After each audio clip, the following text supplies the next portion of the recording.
matinée de novembre. Les brouillards sont venus, dont l'humide manteau charge dès le matin la plaine et le coteau, pâle et froide vapeur qu'à peine un rayon perce.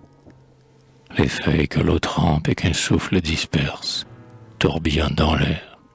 La bise allègre son s'est remise à chanter, à pleurer sa chanson. C'est l'heure de rentrer, rentrons. Seul dans ma chambre, devant ces vieux chenets qu'on replace en novembre, je rallume un feu clair de cyprès et de houx, et je ne sais comment, ami, je songe à vous. Aux beaux jours d'autrefois, les seuls que Dieu protège, aux beaux jours qui pourtant sont les jours de collège, nous étions 4 amis, et jamais compagnons, dont l'histoire ou la fable a conservé les noms, ni Castor ni Pollux, Oreste ni Pylade, ne marchèrent unis de plus tendre accolade. Émile au travail et non rivaux jaloux, le plus havre latin s'adoucissait pour nous. Le premier finissant passait son thème à l'autre. Au jeu main mignon, vrai faisceau que le nôtre. Laissons-les, disait-on, ce sont les 4 amis.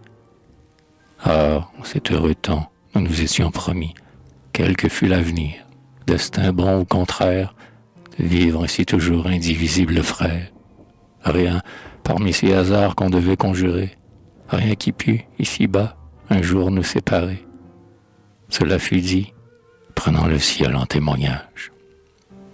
Ô projet, ô candeur des serments du jeune âge, l'un de nous maintenant, celui qui, pâle et doux, semblait en ce temps-là le plus frêle de tous, là-bas, sur ce rivage où la France est campée, travaille jour et nuit du cœur et de l'épée.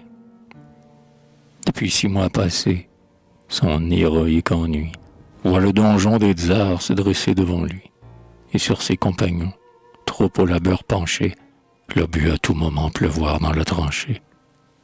L'autre, que son berceau, décoré d'un blason, reçu comme héritier d'une riche maison, erre au loin désormais, récoltant un pain rare, dans une des cités au bord du Delaware. Le sort, qui démentit sa première douceur, a fait du fier jeune homme un humble professeur.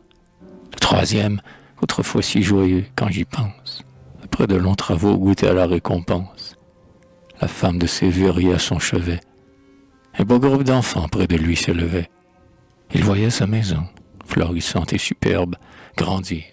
Depuis 3 mois, il dort couché sous l'herbe. Enfin de ce cher nid d'où chacun s'envola, moi le dernier de tous, aujourd'hui je suis là, me chauffant devant ce feu d'épines.